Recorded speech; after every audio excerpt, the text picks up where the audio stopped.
Curriculum models and frameworks provide structured approaches that guide the systematic design, implementation, and evaluation of educational programs. These models, such as Tyler's model, Tabas model, and outcomes-based education frameworks, offer practical tools for organizing curriculum components, ensuring alignment between objectives, content, instruction, and assessment. As present and future measure leaders, no, understand these models enables you to design programs that are coherent, measurable, and responsive to learner and institutional needs. Curriculum frameworks also support quality assurance, accreditation requirements, and continuous improvement processes in educational institutions. And this discussion will deepen your understanding of how curriculum models function as practical guides for effective curriculum planning. At this point, I invite our discussant to explain the major curriculum models and frameworks and their application in educational setting.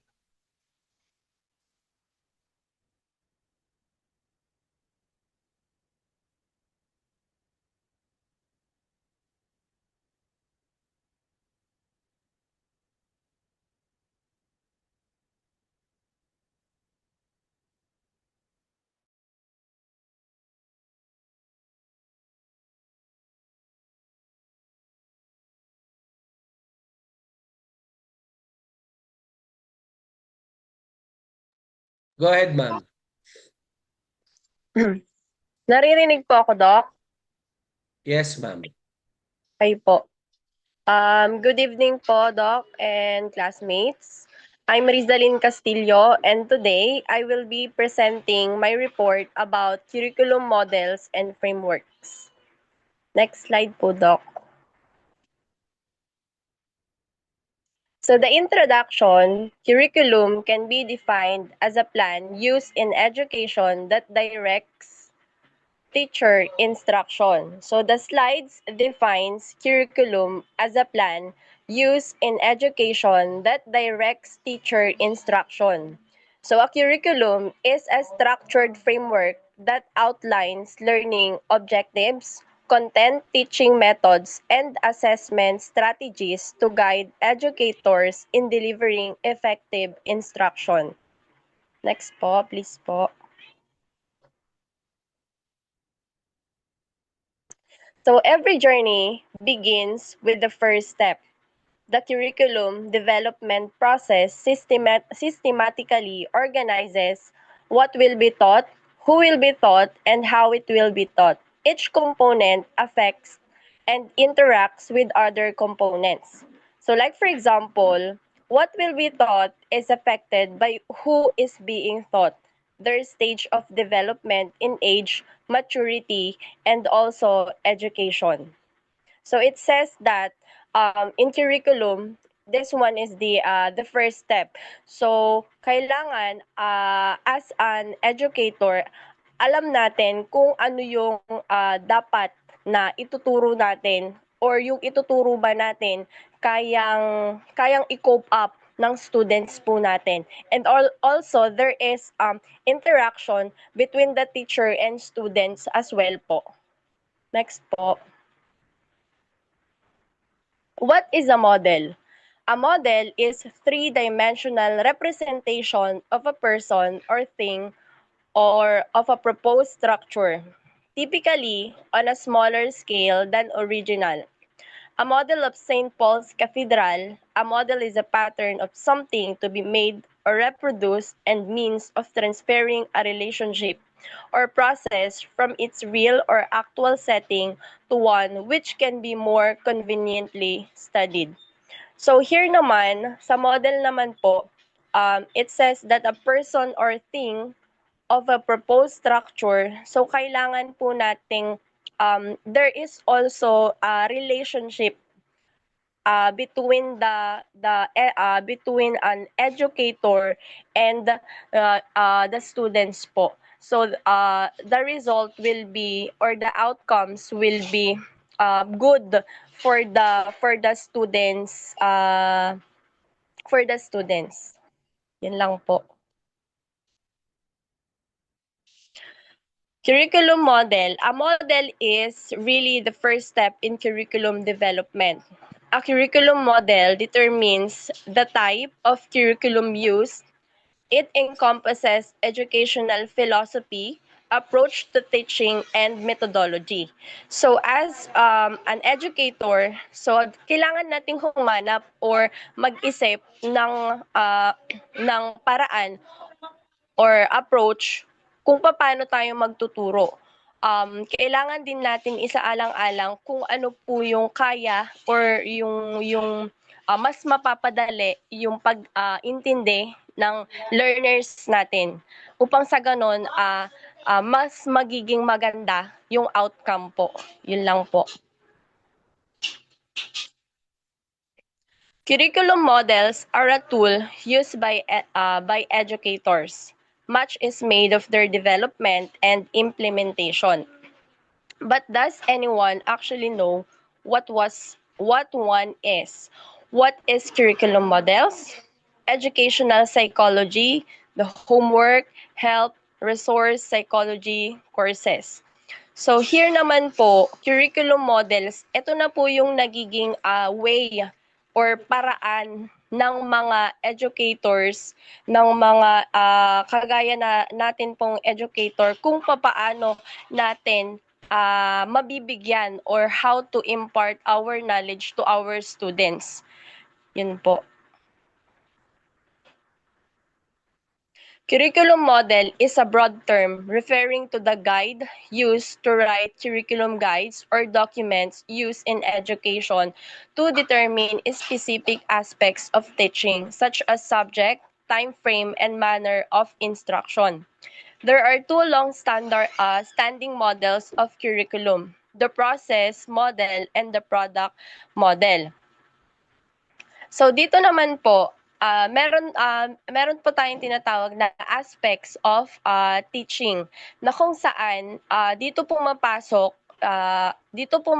about our students needs, yung learning din na kailangan po nilang makuha sa atin. And also, kailangan din nating, yun nga po yung sabi ko, isaalang-alang yung subject and yung instruction if they really understand it. And make sure na hindi lang ikaw yung nagsasalita, but also there is also the process na kung saan there is interaction between the teacher and the student. That's why the product will be good to the part of the students. Yun lang po.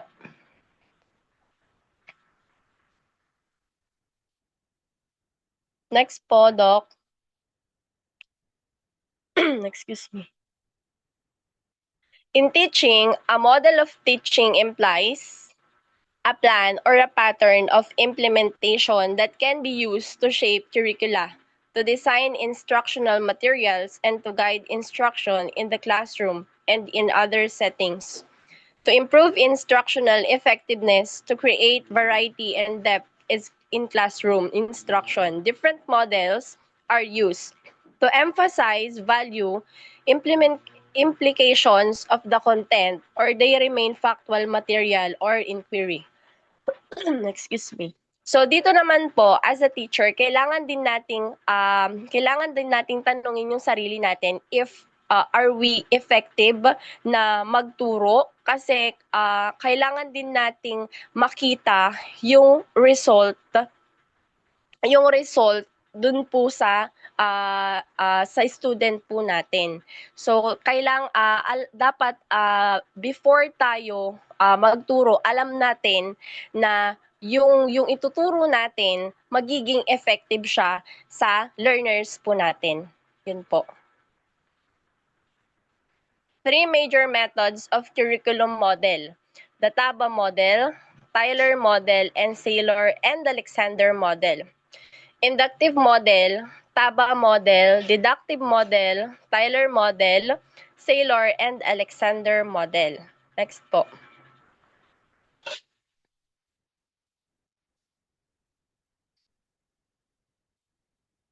In deductive model, This is all about the thinking model.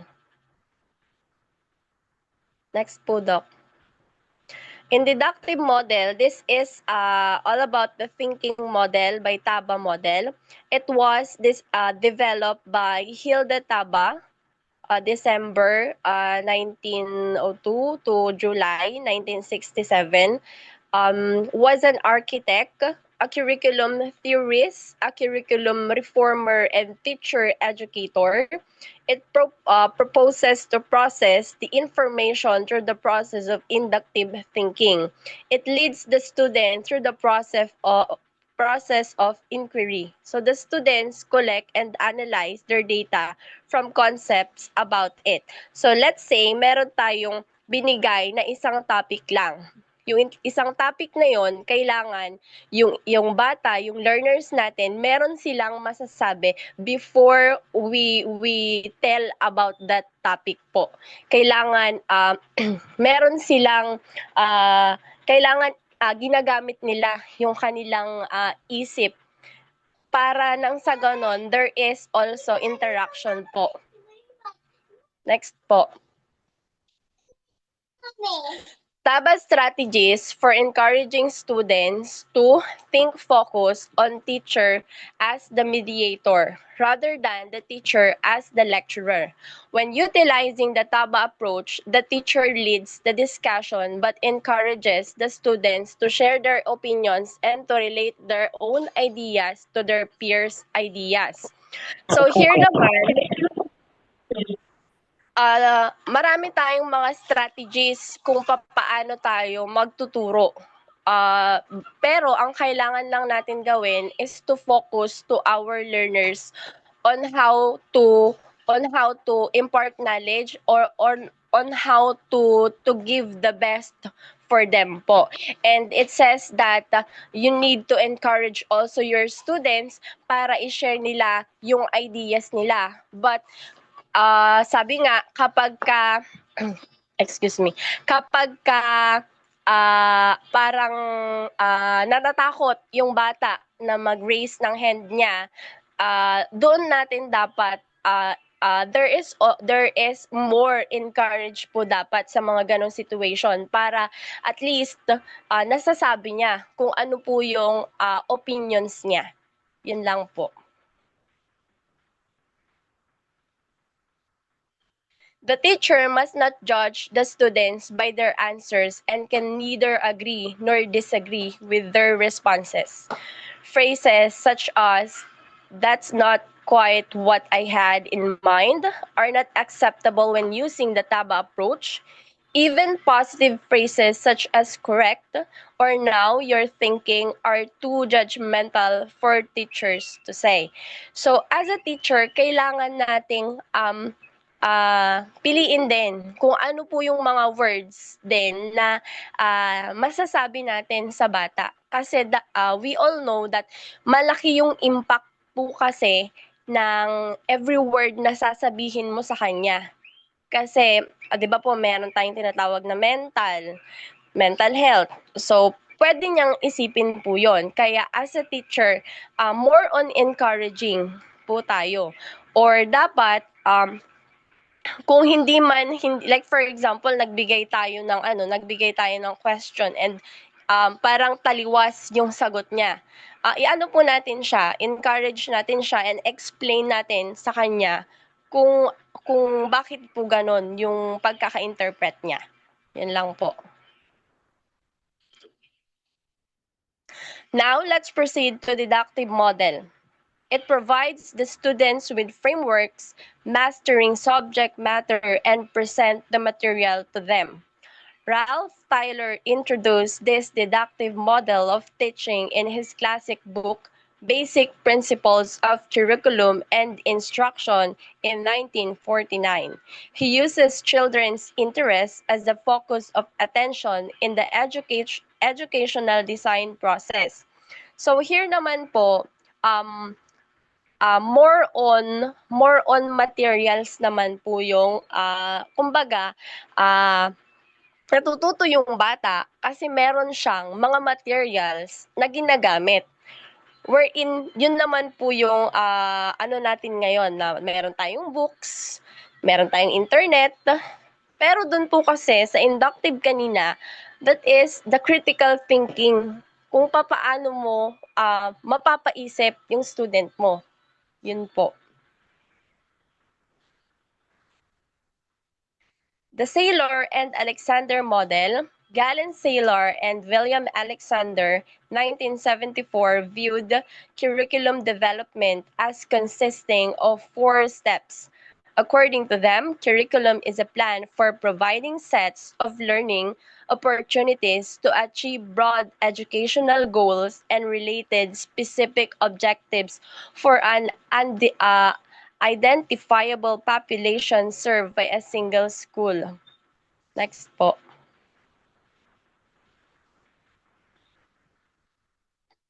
The Saylor and Alexander model, Galen Saylor and William Alexander viewed curriculum development as consisting of 4 steps. According to them, curriculum is a plan for providing sets of learning opportunities to achieve broad educational goals and related specific objectives for an identifiable population served by a single school. Next po, Doc. So, ito po yung basis, external variables, the goals, objectives, and domains. So, ito po yung pinakamahalaga as an educator. Dapat meron tayong goals, may objectives tayo, and also the domains para sa ikabubuti ng ating learners. Also, the curriculum designing, curriculum implementation, the curriculum evaluation, lahat po ng ito ay kinakailangan po ng feedback. So, yung feedback na yon, makikita po natin yon sa student po natin. Yun po. Next po, Doc. Goals, objectives, and domains. So, the model indicates that curriculum planners begin by specifying the major educational goals and specific objectives they wish to accomplish. Each major goal represents a curriculum domain, and they advocate 4 major goals or domains. So the first one is the personal development. The second one is human relation.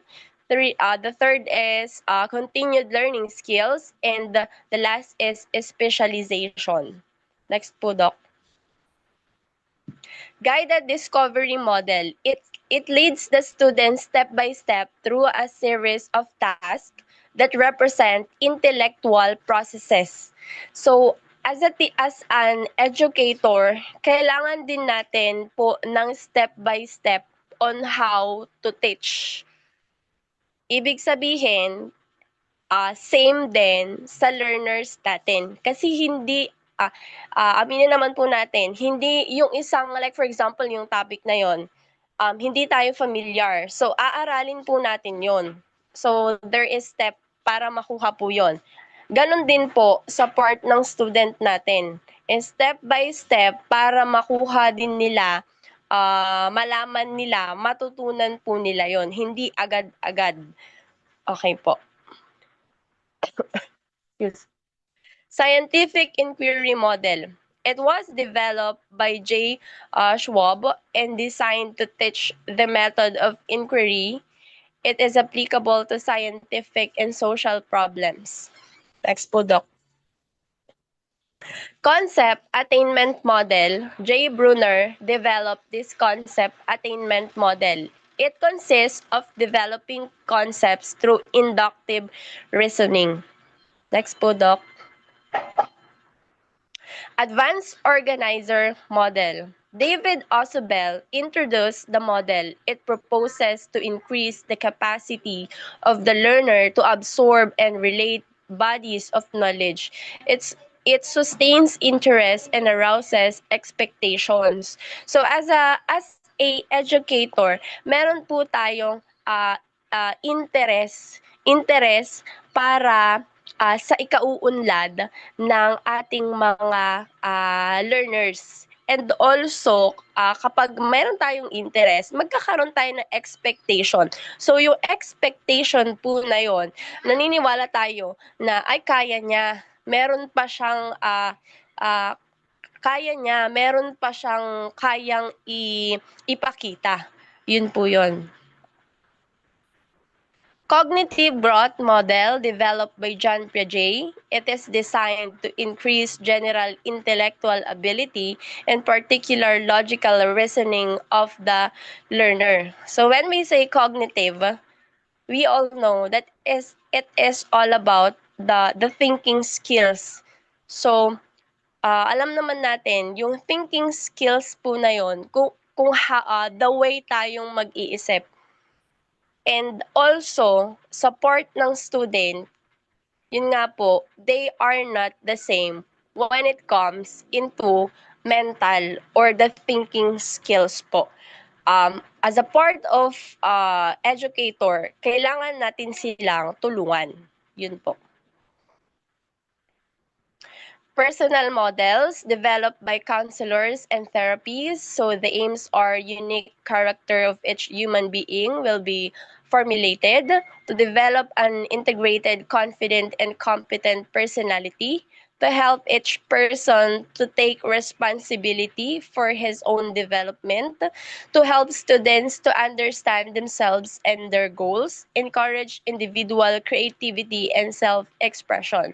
So all of this are under ng personal models wherein ito po ay about naman sa individual na kung saan maipapakita niya talaga kung ano po yung kakayahan po niya.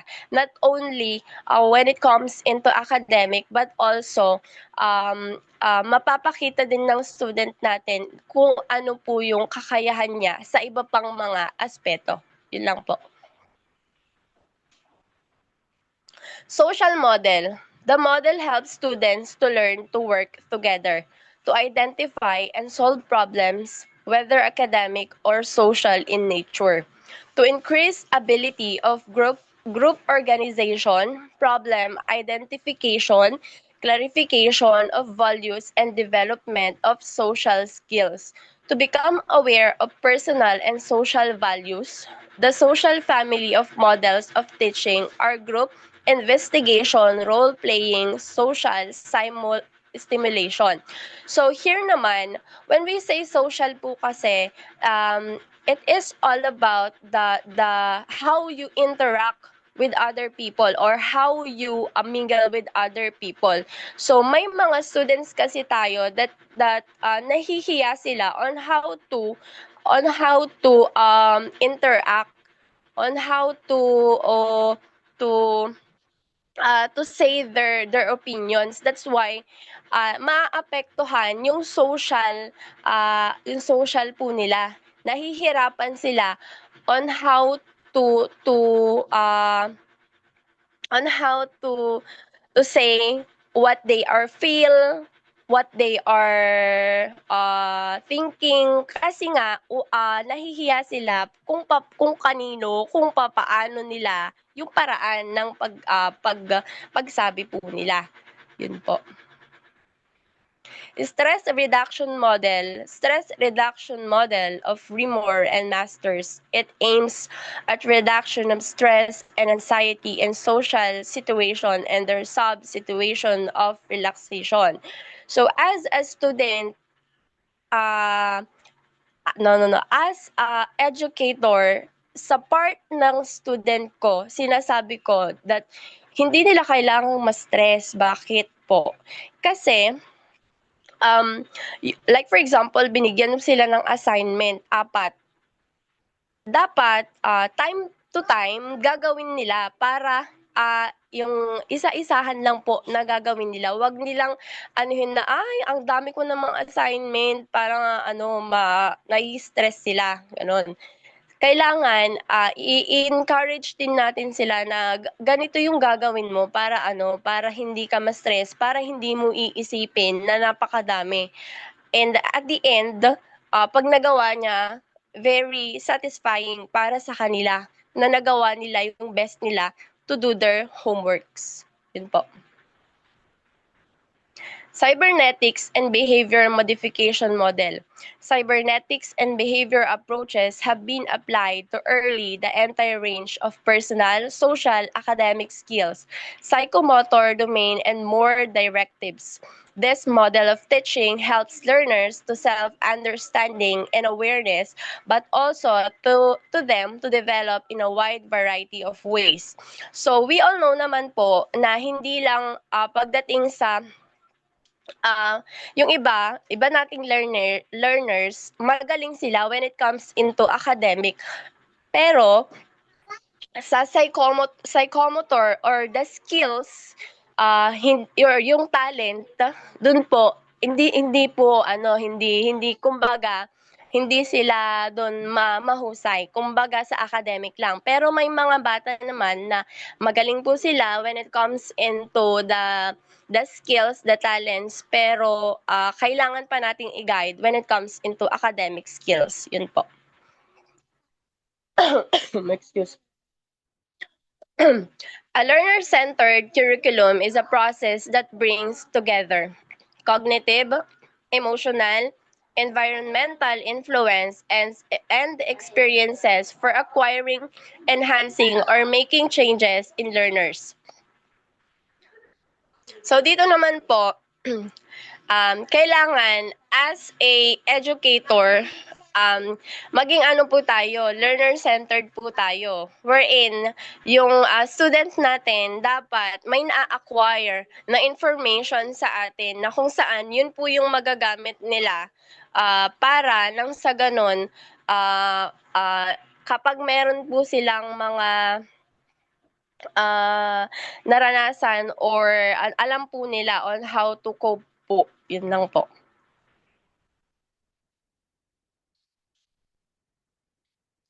Next po, Doc. So, summarization, two major curriculum models are the TABA and Tyler methods. Each emphasizes a teacher planning and assessment. The Tyler model focuses on 4 questions to shape curriculum, and the TABA model is more focused on teacher input. Next po. Curriculum framework. So a framework, when used in any context, implies a means of organizing and managing content, policies, the procedures, concepts, and so on in systematic ways. In most contexts, a framework is not about the content itself, but about how the content might be structured, controlled, or regulated. Next po, Doc. Excuse. A framework provides a set of parameters within which the content is to develop. A curriculum framework sets the parameters, direction, standards for curriculum policy and practice. Next na po, Doc. So the word framework also implies flexibility. A framework is not simply a set of rules. Rather, it suggests that some variations and the use of discretion are possible in implementing the framework, providing that the underlying principles and standards are adhered to. Okay na po. A curriculum framework is an organized plan or set of standards of learning outcomes that defines the content to be learned in terms of clear, definable standards of what the student should know and be able to do. A curriculum framework is a part of an outcome-based education or standards-based education reform design. So here naman po, there is a learning outcomes. Paano natin malalaman yung learning outcomes? So, every time na magdi-discuss tayo, there is, may sasagutan po silang mga seat work. Like for example, so para makita natin if yung outcomes na yon ay, or natutunan ng bata, ma-apply po nila yon sa mga answers nila, sa seat work nila, if they really understand it. And Another is like for example, there is experiment. So, kung papaano nila magagawa yung experiment po na iyon. Yun lang po.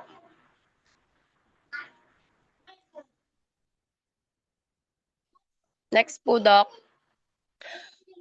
Curriculum framework is a part of an outcome-based education or standards-based education reform design. The framework is the first step defining clear, high standards which will be achieved by all students. The curriculum is then aligned to the standards and the students are assessed against the standards as compared with traditional education which is concerned only about delivering content. A standards-based education reform system promises that all will succeed if all are held to high expectations. So, kaibahan nga po before and ngayon. So, dati nga po, gaya nga po ng sabi po na dati very traditional. Kumbaga, wala pang mga gadgets, wala pa pong Google or wala pang mga TikTok. Pero ngayon, meron na po tayong mga gadgets or pwede na pong makapag-research yung mga anak po natin. Pero for me, meron po yung what do you call this one? Meron po yung epekto sa mental health ng ating mga students kasi yung iba naka-rely na lang po dun eh. Hindi na po nila ginagamit yung kanilang mental skills kung papaano nila sasagutin po yun. Yun po dapat yung i-try natin sa mga students natin about the critical thinking of how they use their mind when it comes to answer a question. Yun po.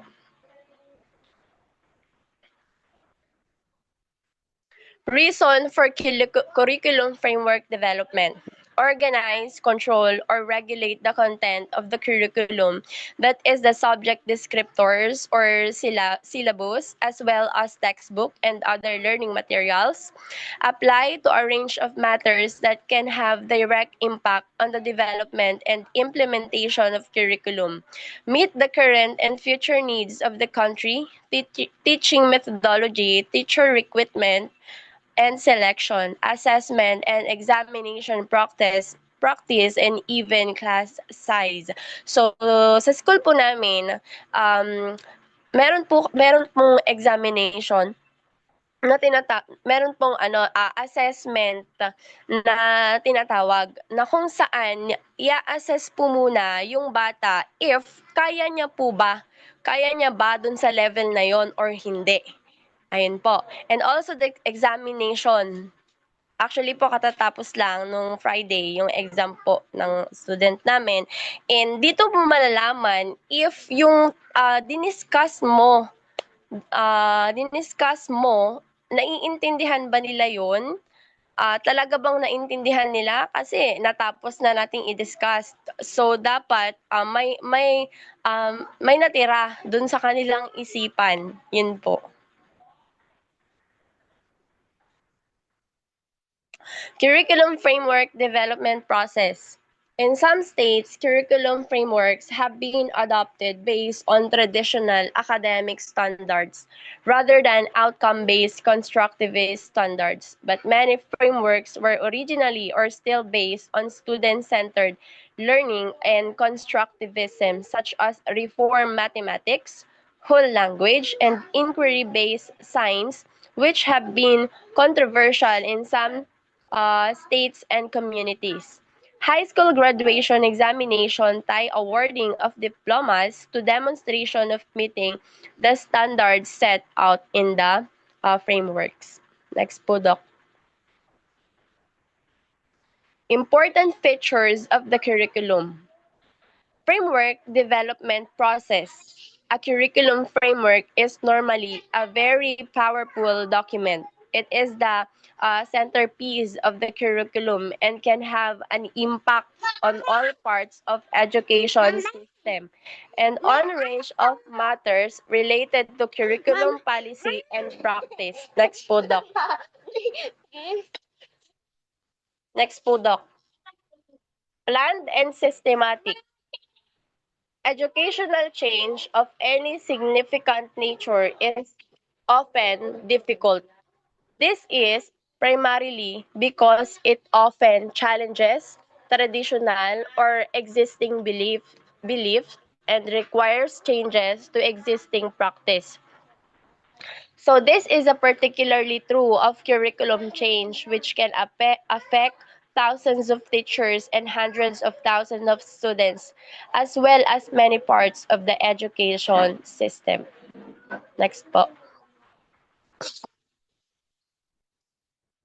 Comprehensive.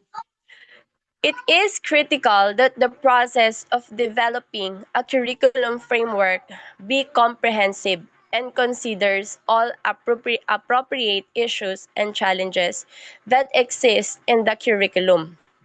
While subsequent amendments and realignments can always be made, it is also important that the initial framework be as correct and as complete as possible so that the changes it requires in education system, particularly those to syllabus, textbook assessment, can be planned and initiated. Next po, Doc. The third one is inform.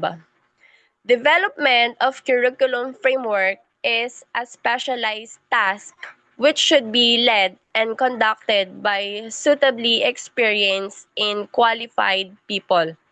The process should be the responsibility of people who are experienced in the content and the current curriculum, are aware of its strengths and weaknesses, and understand how curriculum is developed effectively in the context.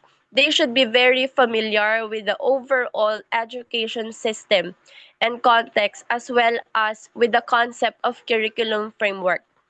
They should have the experience to think through how a curriculum framework should be structured to address challenges and shortcomings in the curriculum and to meet the needs for the country. Okay na po, Doc.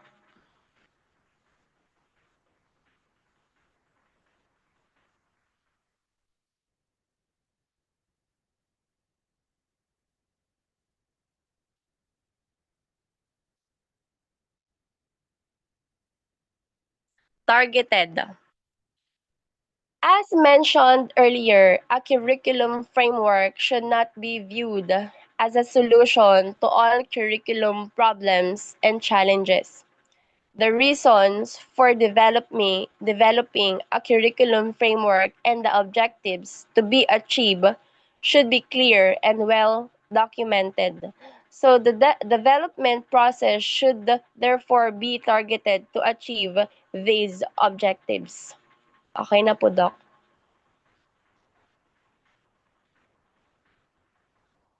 Broadly supported. Because the curriculum framework will most likely have an impact across the education system, it is important that the process of development have broad systematic support as well as support from relevant government ministries beyond education. So this support will rely on their information about the process and progress being provided and can be demonstrated through attendance at the involvement in meetings, conferences, briefings, as well as policy development support where appropriate. Next po. Inclusive. Lastly, so the process of developing a curriculum framework should be acknowledge the importance of consulting with education stakeholders. While communicating openly and transparently with stakeholders about the process is important, authorities should also realize that these stakeholders frequently have valid and informed views about the expectation of the curriculum. Their input to the process should therefore be valued. So stakeholders, like for example, yung teacher, the administrator, the principal, yun po. The stages of the curriculum framework development process. There are many ways to develop curriculum framework. This section describes a generalized five-stage model. It outlines the development process in logical sequence. However, it is acknowledged the variations to this sequence and to the activities described within each state may be necessary. Ayun po. So the reflection of my report, on what basis should you choose a model for curriculum development? Who should decide which model for curriculum development to follow? Is the Tyler rationale a suitable basis for current curriculum development? Next po. So a good curriculum can change the face and fate of nation. That's all for today po. Thank you, Doc. Okay, so thank you so much, no? Again, curriculum policies, of course, a curriculum, the philosophical, no? Or the philosophical and theoretical base of curriculum provide intellectual framework that guides curriculum decision, instructional strategies, and educational goals. Curriculum models and frameworks serve as a systematic guides that ensure curriculum coherence, alignment, and effectiveness in achieving educational goals. And these models help educators organize learning objectives, instructional strategies, and assessment method in a structured and purposeful manner. Let's say, for example, no, outcomes-based education ensures that all instructional activities align with clearly defined learning outcomes, which is essential in CHED-compliant programs and accredited processes. Educational leaders must be able to select and apply appropriate curriculum models based on institutional goals, learner needs, and professional standards. So, mastery of curriculum frameworks enables you to lead curriculum development initiative. You can evaluate program effectiveness and ensure that educational programs produce competent, skilled, and globally competitive graduates. Okay, so I think that's it for this topic. And congratulations to our presenter.